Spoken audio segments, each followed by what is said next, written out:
বৃষ্টির দিনে গাড়ি চালানোর নিয়ম নীতি।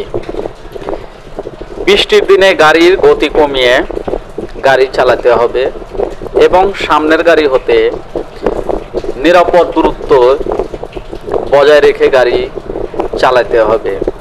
কারণ বৃষ্টির দিনে রাস্তায় পিচ্ছিল থাকে ও অনেক ক্ষেত্রে দেখা যায় পাকা রাস্তার উপরে মাটি পড়ে কাদাযুক্ত হয়ে গেছে, সেক্ষেত্রে রাস্তা অনেক পিচ্ছিল থাকে। তাই বৃষ্টির দিনে নিরাপদ দূরত্বে গাড়ি চালাতে হবে। ওয়াইপার ব্লেড ক্ষয় সাধিত হলে চেঞ্জ করতে হবে।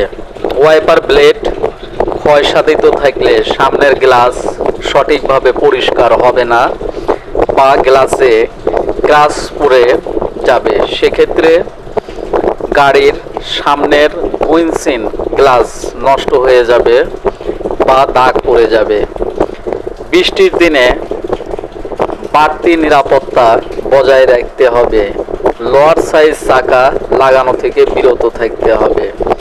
ওয়াইপার সঠিকভাবে কাজ করছে কিনা বা ওয়াইপার ব্লেড সঠিক আছে কিনা বৃষ্টির আগেই ভালোভাবে পর্যবেক্ষণ করতে হবে এবং ব্লেড যদি ক্ষয় সাধিত হয় সেক্ষেত্রে ওয়াইপার ব্লেড চেঞ্জ করতে হবে।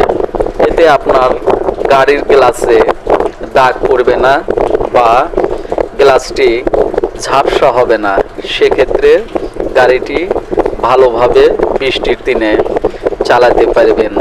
ইনশাল্লাহ আশা করি আমাদের আরও আপডেট ভিডিও অবশ্যই পাবেন। ভিডিওটি ভালো লাগলে সাবস্ক্রাইব করবেন। আসসালামু আলাইকুম।